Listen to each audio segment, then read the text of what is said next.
For example, look at these beams falling with dust trailing behind them, opaque dust. Let's say you're going to impersonate one of those beams. So you cover yourself with dust and jump off the top of the building. From the ground up, would someone see that dust trailing off of you? No. You need more dust. Okay, let's say you get a couple of armloads of flour and eject it out as you're falling. Can you impersonate this? No, that's opaque dust. It initially blocked out all of the sunlight, 100% of the sunlight, so it was pitch black. It's very dense dust. And you come to the realization that these pieces of material are becoming dust. They're frothing up into dust as they fall. And they didn't hit the ground. But if you didn't know that these turn to dust, and you start out with an assumption, you wouldn't get to the right answer, because do you know of anything that can turn a building to dust in midair? Something turned it to dust in midair. So it's important to first determine what happened, then how it happened, and only then who did it or why they did it. But again, we're just going to focus on what happened. The towers didn't slam to the ground. If they had slammed to the ground, there would be over 1 million tons of debris left stacked up in the ground. That didn't happen. Manhattan would have been flooded. Well, as we'll see, the towers were built in the Hudson River with a dike around them. If you slam 1 million tons of debris down onto the dike, you're going to break it. Didn't happen. And if you slammed 1 million tons of debris to the ground, it's going to make a thud. The seismic signals did not reflect that. Those are the 3 biggest issues, but there's a whole lot of others as well. But we'll focus on those initially.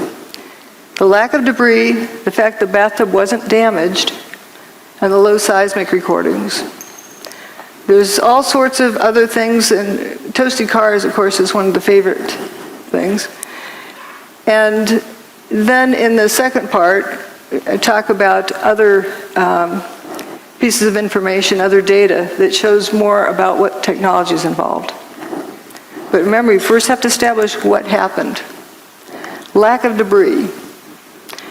Again, if over 1 million tons of debris slammed the ground, you'd see a pile of debris left over.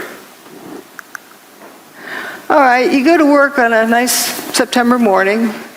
And there's Tower 1, there's Tower 2, and you work down here in Bankers Trust.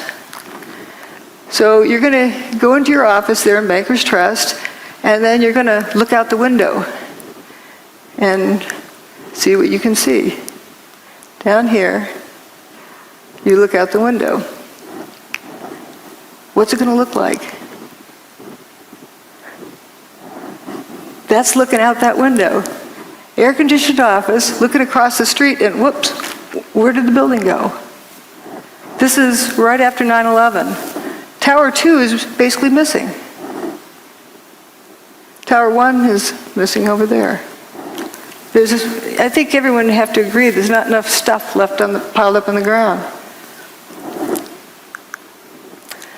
So again, we're looking out there. Now we're going to look the other direction.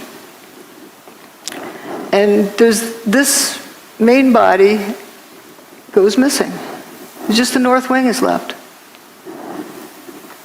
The building just went missing. That's building 4. It was a 9-story building.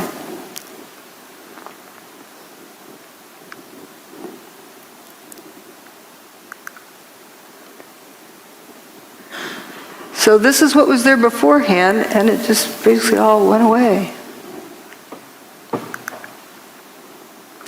And a satellite image shows, all sorts of holes that were in those buildings.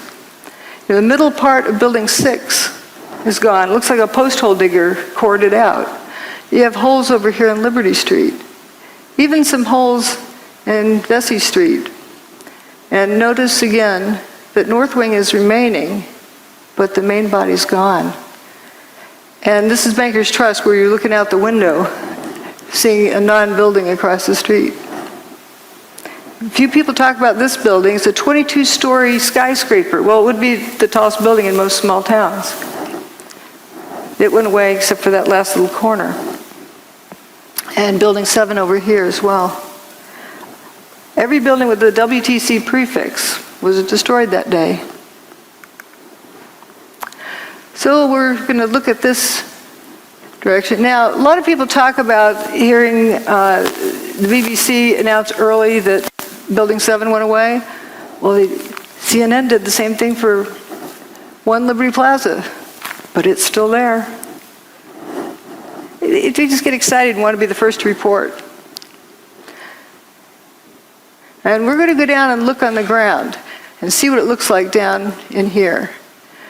Looking at the front door of Tower 1.